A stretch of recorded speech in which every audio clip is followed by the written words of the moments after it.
Bonjour à toutes et à tous. Me voilà donc de retour avec un petit partage de réflexion qui m'était déjà venu il y a plusieurs mois, voire même plusieurs années, et qui a eu besoin de mûrir, d'être nourri par des expériences, des réflexions. Donc c'est vraiment quelque chose dont le sujet m'est venu il y a très très longtemps, que je vais vous partager maintenant. Alors je vous le partage depuis ma cabane là, que j'ai reconstruite, agrandie. Voilà, donc c'est un plaisir pour moi de redémarrer après beaucoup d'aventures, de traversées, après une traversée assez intense, difficile parfois, et très, très intéressante et fructueuse, je l'espère. Alors donc le thème de cette réflexion, c'est le sujet plutôt, c'est les méchants. Et la question c'est, est-ce qu'il y a des méchants dans le monde extérieur,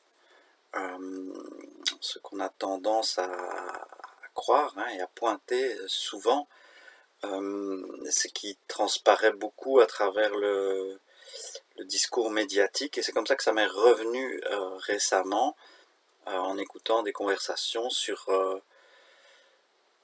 voilà, sur ce qui se raconte dans les médias, sur le récit véhiculé, le récit de l'état supposé du monde, véhiculé par les médias, où ressort toujours un personnage de méchant.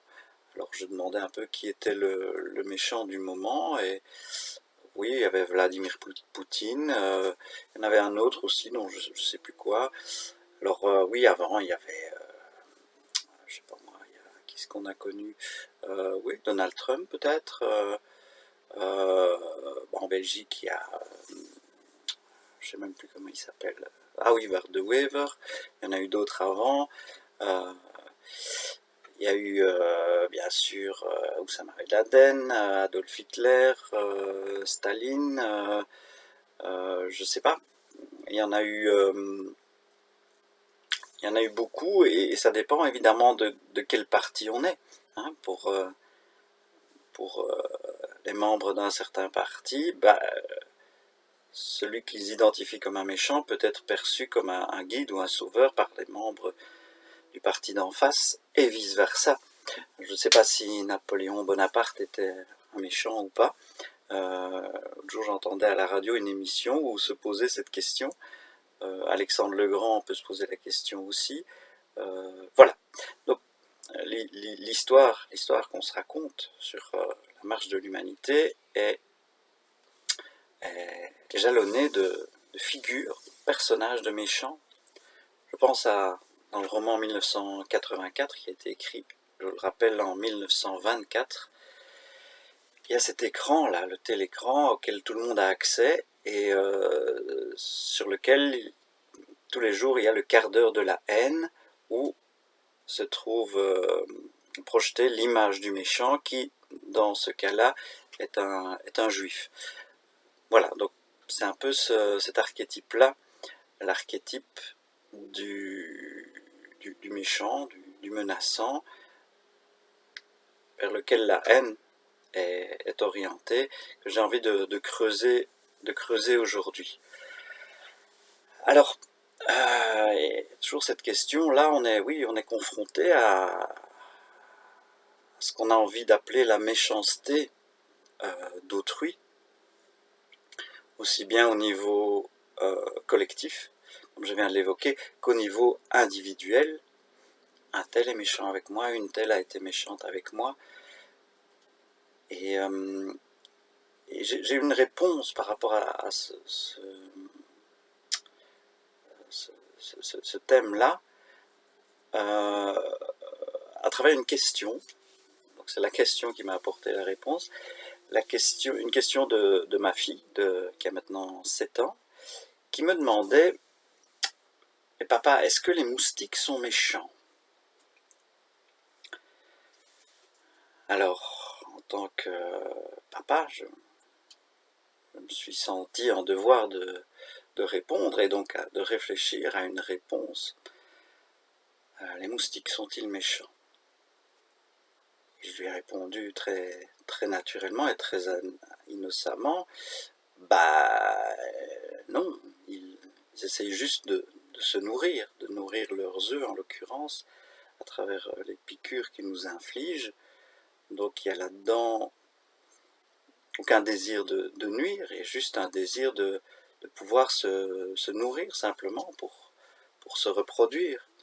Même chose pour les tiques, hein, ces petits insectes que nous détestons tous.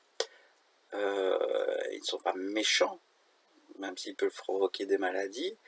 Ils se nourrissent juste, ils cherchent juste à se nourrir à la manière de tiques, quoi. Ils n'ont pas vraiment le choix, en fait. Voilà, donc j'ai envie de creuser ça de ce point de vue-là, ce qui m'amène vers un peu un archétype du méchant dans la culture collective, qui nous amène aussi, qui nous est fourni du côté de l'enfance. C'est qui est méchant dans les contes, dans les récits de l'enfance? C'est le loup, le grand méchant loup. Il est grand, ça veut dire qu'on se sent petit à côté, il est méchant, et c'est un loup. Alors le loup, évidemment, est un animal, est un être qui a plein de significations particulières pour les humains, qu'il a accompagnés au cours de son histoire. On peut creuser ça, mais ce qui me vient là, c'est le loup, c'est quoi? C'est l'animal sauvage. C'est le pendant du chien, le chien étant la version domestiquée du loup, le chien qui accompagne l'homme, qui est le meilleur ami de l'homme, qui est son fidèle serviteur. Le chien surveille le troupeau, le chien accompagne l'homme à la chasse ou à la guerre, et en retour, l'homme le nourrit, et l'homme est le maître du chien. Donc là, il y a déjà une relation de domination. Par contre, le loup, on ne peut pas le dominer. C'est un animal sauvage, donc il est libre, il vit à l'extérieur de l'enclos de l'humanité, il vit dans la forêt, dans le monde sauvage, et il menace l'humain et surtout ses troupeaux. Il est perçu comme menaçant par l'humain au niveau d'abord de ses troupeaux. Autrement dit, de cette nourriture sur pattes que l'humain a domestiquée depuis le néolithique. Voilà, donc le loup est un prédateur potentiel pour le cheptel, le troupeau, dont l'humain se nourrit normalement. Alors le mot prédateur a été lâché, a été lancé. Donc il s'agit bien là d'une relation de prédation. Autrement dit, un être, un vivant, se nourrit d'un autre vivant. Et donc là, vous voyez quelque part, le loup est un concurrent pour l'homme par rapport au troupeau. L'homme a domestiqué ses proies. Hein. L'homme peut être chasseur, donc autrement dit, il va dans la forêt, dans l'univers sauvage, et là, c'est lui qui est le prédateur, accompagné du chien, bien sûr, de son fidèle ami, et il va chasser, il va être lui-même prédateur, et il va prélever dans cet environnement sauvage sa nourriture. Et donc la révolution néolithique est ce qu'on pourrait appeler la civilisation. Donc elle a opéré une clôture, hein, elle a mis en place des clôtures, et dans ces clôtures, donc une appropriation de l'espace par l'humain, et dans ces clôtures, l'humain s'est mis à élever les animaux qui vont le nourrir, mais aussi lui fournir de la laine et d'autres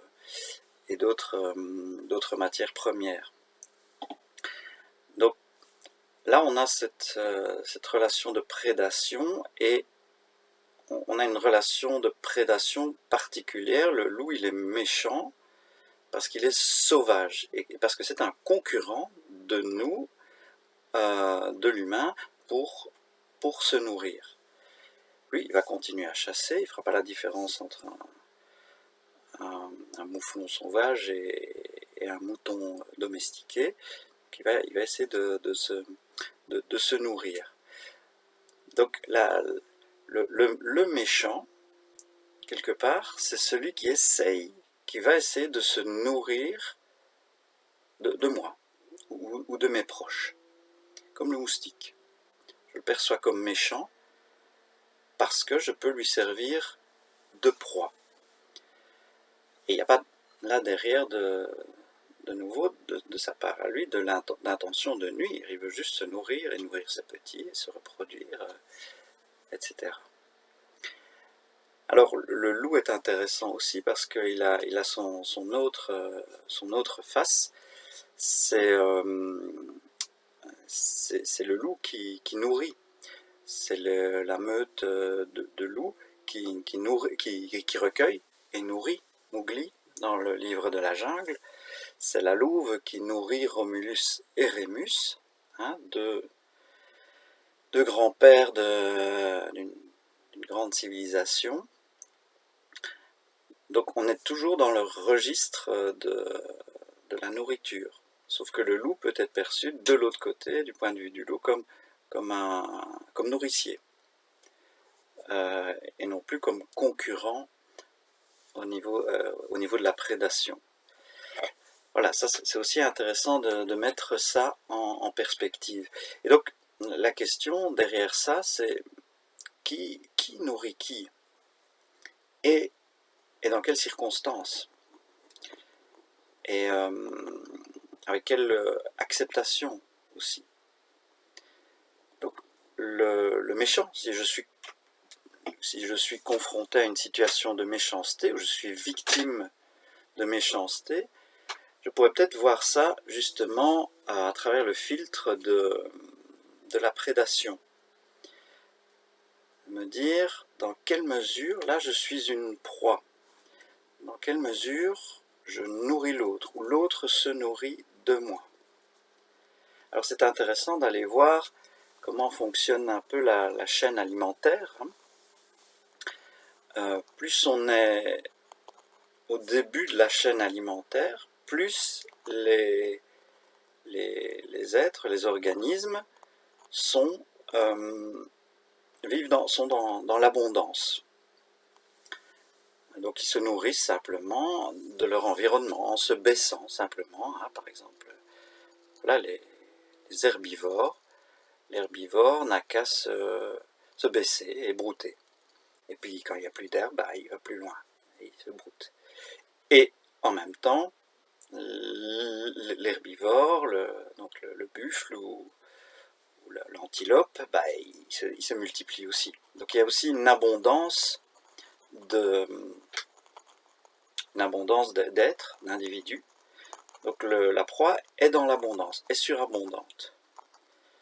Par contre, le prédateur, lui, il est rare, il est dans la rareté.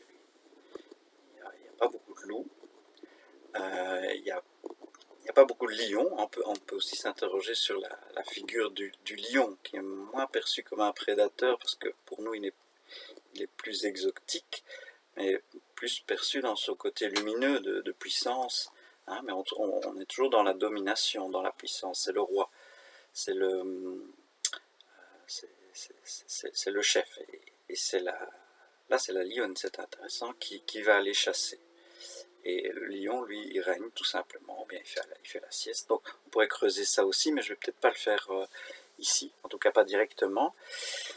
Donc voilà, le prédateur, il est confronté quelque part à une carence, à un manque, à la rareté de son énergie. Donc il doit économiser son énergie. Il est obligé, ça lui coûte Ça lui coûte d'attraper l'antilope, ça lui coûte d'attraper le buffle ou le lapin, ça lui coûte énormément en énergie, donc il ne doit pas louper son coup. Il est associé à la ruse, hein, comme le renard par exemple. Il doit faire preuve de ruse, de précision, il doit se cacher pour être sûr d'attraper sa proie. Je ne sais pas si vous percevez déjà en arrière un peu toutes les caractéristiques du méchant qui apparaît comme rusé, comme manipulateur, et comme dangereux parce qu'il peut surgir, et parce qu'il se cache et qu'il peut surgir au moment où on s'en attend le moins. Alors quelque chose qui est intéressant aussi, c'est que dans la nature, le prédateur s'attaque aux proies faibles, malades. Donc, du point de vue du groupe des proies potentielles, des herbivores, c'est un nettoyeur. Il retire, même si ça nous heurte, moralement, hein, parce que nous avons tendance à protéger le faible, à protéger le malade, du point de vue biologique et du point de vue de la manipulation, beau lapsus, du point de vue biologique et du point de vue de la population, il ne va prélever que les éléments les plus faibles. Autrement dit, il va rendre le groupe plus fort, parce qu'il va prendre tous ceux qui sont à la traîne. Et donc, il va sélectionner, ils ne vont rester que les éléments les plus forts dans le troupeau qui vont se reproduire, etc. Donc voilà, c'est intéressant aussi de voir que la proie, elle est proie parce qu'elle est faible, parce qu'elle a une vulnérabilité particulière. Autrement dit, du point de vue de la vie, elle est inadaptée. Elle a une inadaptation. Alors maintenant, je vous invite vraiment peut-être à transposer ça dans l'univers humain et à transposer ça dans la perspective de justement notre énergie vitale, l'énergie vitale dont chaque individu dispose, et aussi à transposer ça dans l'univers affectif, parce qu'on parle beaucoup maintenant de manipulateurs, de prédateurs, de pervers narcissiques, etc. Et donc je vous invite à regarder ces phénomènes qui peuvent nous toucher de très près à travers ce prisme de la nourriture, tout simplement. Et donc, dans cette perspective, le prédateur est juste quelqu'un en manque d'énergie, qui a besoin de se nourrir, et qui est dans la rareté, qui est dans une sorte de pauvreté, de manque. Et donc il va aller identifier dans l'environnement une proie potentielle, c'est-à-dire un être qui, lui, a à la fois une abondance d'énergie, autrement dit est connecté à l'abondance de la vie, une énergie vitale qui est qui arrive à se nourrir très simplement, très naturellement, autrement dit quelqu'un de bien vivant finalement, mais quelqu'un qui a une vulnérabilité, qui a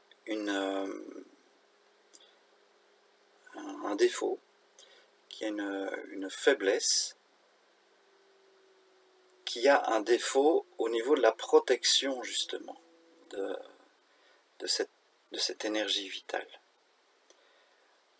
au niveau de la préservation de son énergie vitale, que ce soit une énergie à proprement, ça peut être de l'énergie créatrice aussi, créative, ça peut être une énergie d'amour aussi, tout simplement, ça peut être l'estime de soi aussi. Donc quelque part c'est quelqu'un qui est débordant de vie, de créativité, d'amour, etc. Mais dans lequel il y a une fuite énergétique, il y a un trou qui fait que il ne peut pas complètement utiliser cette énergie pour sa propre préservation. Dans la nature, la préservation passe par la fuite, par exemple, par la fuite, le combat, ou éventuellement le fait de faire le mort. Hein. Mais ça, c'est une stratégie vraiment en dernier recours pour un prédateur. Le prédateur, étant donné que son but c'est de dévorer la proie, ça ne peut pas spécialement marcher. Donc voilà, j'espère que vous commencez à voir derrière ça comment peut s'installer cette relation de prédation, éventuellement entre humains, aussi bien au niveau individuel qu'au niveau collectif. Donc le méchant, il a faim, il a la sensation d'être dans la rareté, qu'il lui manque quelque chose, donc il va aller utiliser la faiblesse de quelqu'un, d'un autre qui est dans la surabondance, pour, c'est amusant, il y a une petite chenille qui traverse la caméra, et voilà. C'est amusant à ce moment-là au niveau de la synchronicité, cette chenille qui est vraiment dans le fait de chercher à se nourrir, et qui, elle, est normalement dans la surabondance, surabondance de feuilles, et qui est une proie potentielle. Voilà, donc belle synchronicité traversée de la caméra par cette chenille-là qui grimpe pour l'instant sur l'écran et qui cherche à se nourrir. Voilà. Donc à ce stade, on peut déjà observer ce qui se met en place. Je ne sais pas si ça vous parle. Alors dans ce couple, en fait, ou derrière peut-être ce couple prédateur-proie, on peut voir aussi éventuellement le couple sado-maso. Le sado étant celui plutôt du côté du prédateur, celui qui va se nourrir de l'autre, qui va avoir un sentiment de puissance en diminuant l'énergie de l'autre, en s'accaparant l'énergie de l'autre au profit de son propre sentiment de puissance. Et puis de l'autre côté de la médaille, il y a le maso qui, lui, va se sentir vivre dans la mesure où il peut nourrir l'autre. Donc là, on est plutôt dans le registre pas tellement de la victime finalement, mais du sauveur, qui va se sentir puissant dans le sacrifice. En même temps, victime, sauveur, c'est très proche, parce que la victime, elle se sent à la fois dans le manque, elle se sent, elle se sacrifie, donc elle peut aller jusqu'à son propre anéantissement, elle voit en tout cas son propre anéantissement, mais elle est connectée à l'abondance. Je pense aux martyrs, notamment, qui sont dans le sacrifice. D'ailleurs, dans sacrifice, il y a le mot sacré, et le mot victime, au départ, vient aussi de la bête sacrifiée, pour des raisons religieuses. Donc, il y a à la fois l'anéantissement, mais c'est un anéantissement parce que derrière, il y a l'abondance, qui peut être vue comme la connexion au divin. C'est une forme de connexion à l'abondance. Je suis connecté au divin, donc je peux me supprimer, je peux mourir. Et d'ailleurs, après, il y a une abondance qui m'est promise, une abondance beaucoup plus durable et beaucoup plus fondamentale qui m'est promise. Donc voilà, je mélange un petit peu, mais le sauveur, lui, il est connecté aussi à une sorte de puissance, et donc il peut se sacrifier parce qu'il se sent puissant, il se sent connecté à une énergie forte. Donc voilà, donc ça c'est le côté maso, et quand si je me sacrifie, autrement dit, si je nourris l'autre, le sauveur nourrit la victime, bien sûr, ben là je me sens fort. Alors peut-être que ce comportement est lié aussi à un sentiment de manque, quelque part. Donc voilà, j'essaie de dresser un tableau un peu confus peut-être, mais avec quelques éléments. Peut-être que plus tard j'y remettrai un peu d'ordre pour voir un peu, toujours on revient à ce triangle, hein, victime, bourreau, sauveur, le bourreau étant le méchant. Hein. Et on revient toujours à ça finalement. Et de voir un peu comment circule justement l'énergie, comment qui nourrit qui et comment, ou qui se nourrit et comment et de qui et pourquoi. Et c'est peut-être pas très important d'y voir clair là-dedans maintenant. Ce que je vous invite, c'est juste d'observer ces situations à la lumière de cela, c'est-à-dire de comment circule l'énergie, en fait, vitale. Et ce qui nous amène peut-être à se poser la question, comment je vais... quelle énergie vitale je reçois, comment je me sens, dans quelle mesure je me sens nourri, et dans quelle mesure je prends soin de cette énergie pour ma propre existence, et puis après, qu'est-ce que je redistribue de cette énergie que je reçois. Une question qu'on peut se poser, c'est dans quelle mesure je me sens dans l'abondance. Dans quelle mesure je me sens dans l'abondance, autrement dit, j'ai qu'à me baisser pour me nourrir d'énergie vitale, je n'ai même pas à me baisser. Je suis traversé par cette énergie, je la reçois, hein, comme la terre reçoit l'énergie du soleil, comme la terre reçoit la pluie, j'ai rien à faire. Vraiment me sentir dans quelle mesure je reçois ça. Ensuite, qu'est-ce que je fais avec cette énergie vitale? Est-ce que j'arrive à la préserver? Ou est-ce qu'elle s'échappe aussitôt? Ou est-ce que je la thésaurise par peur d'en manquer? Dans quelle mesure j'ai confiance que ça va toujours être comme ça? Ou bien j'ai l'impression d'en manquer, j'ai l'impression que je dois galérer pour en avoir. Un peu voir où j'en suis par rapport à ça. Et aussi voir où sont justement mes faiblesses, mes vulnérabilités, qui pourraient m'exposer à un prédateur. Alors, ce qui peut être intéressant de voir, c'est justement, si je me sens exposé à des prédateurs, justement, c'est qu'il doit y avoir une énergie en moi, c'est qu'il doit y avoir une surabondance en moi que je ne vois peut-être pas. Et donc me re-responsabiliser par rapport à ça, me re-responsabiliser par rapport à cette énergie qui m'est confiée, et qu'est-ce que j'en fais. Et donc, en aval, dans quelle mesure je peux nourrir autrui? Dans quelle mesure je peux être non plus nourriture, mais nourricier? C'est-à-dire transformer l'énergie surabondante que je reçois du monde extérieur en nourriture que je peux transmettre à autrui, sans que cela me diminue, sans que cela me coûte. La vache qui broute de l'herbe surabondante et puis qui donne du lait, ou la poule qui picore toute la journée,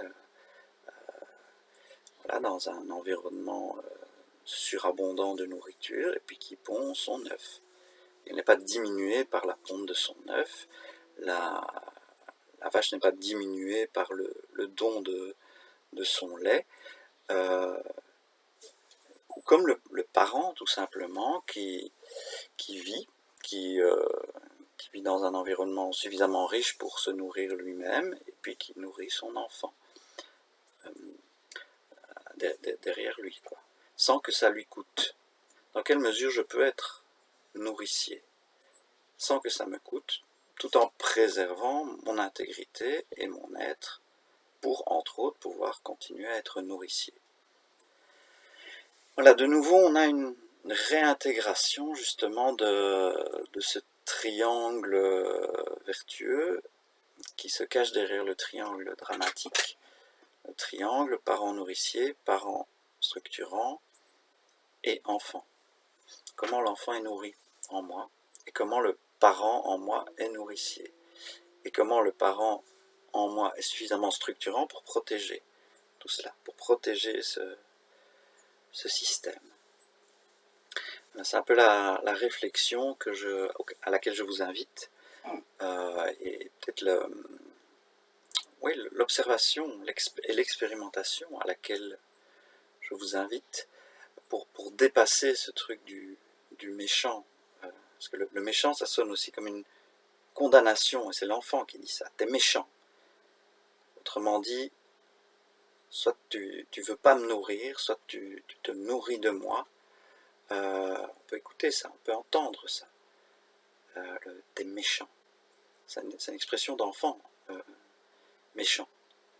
Alors on peut observer aussi tous les archétypes dans la culture populaire du méchant, la méchant sorcier, la méchante sorcière, la méchante reine, le méchant ogre, voilà, et voir dans quelle mesure tout ça tourne autour de la prédation, de la domination aussi, et comment ça résonne en nous, comment ces archétypes on peut les intégrer, on peut en conserver la part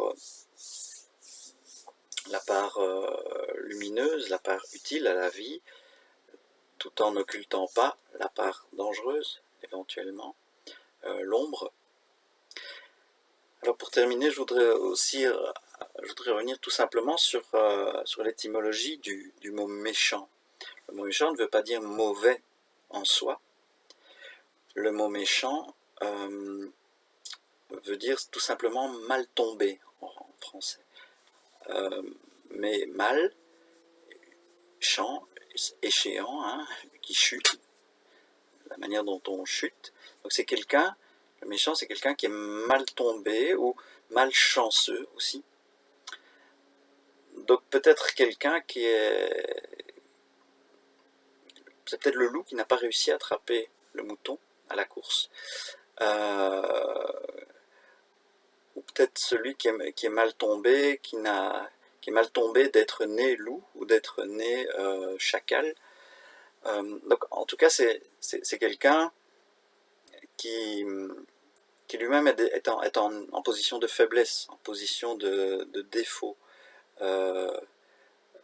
sans être fondamentalement mauvais. C'est pas lui qui est mauvais, c'est sa situation qui fait qu'il est dans le manque, qu'il est dans le besoin de nourriture.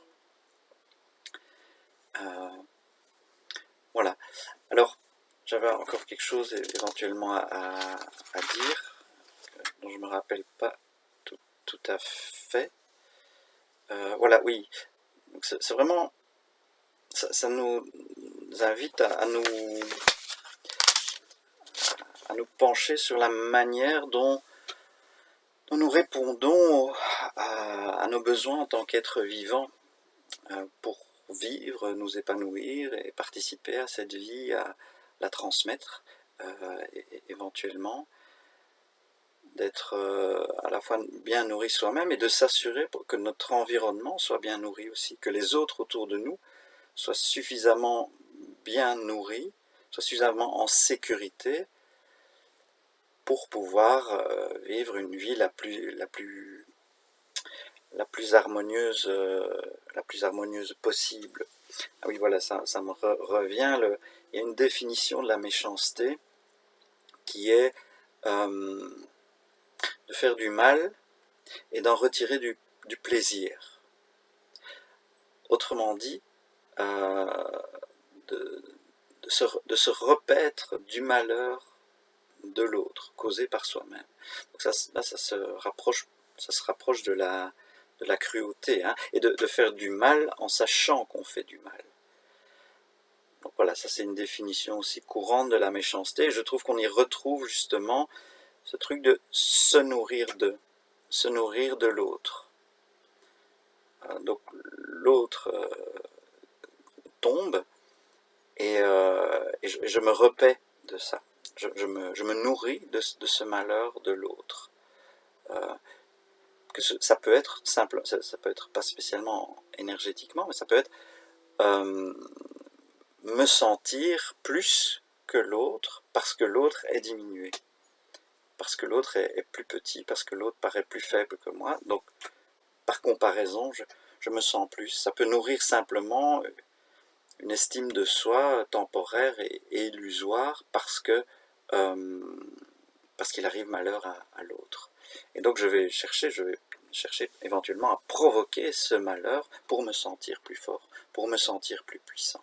Voilà encore un élément que je voulais soumettre à votre réflexion, à votre appréciation. Voilà, je pense avoir un peu fait le tour d'où j'en suis par rapport à cette question, et peut-être qu'on y reviendra. Et de nouveau, n'hésitez pas à nourrir cette réflexion, à nourrir des commentaires, à fournir des commentaires, et toujours une question de nourriture, hein, toujours une question de partage de nourriture et de cultiver l'abondance finalement, de cultiver l'abondance pour que plus personne ne soit en défaut de nourriture, de sécurité, de connexion à cette abondance de la vie.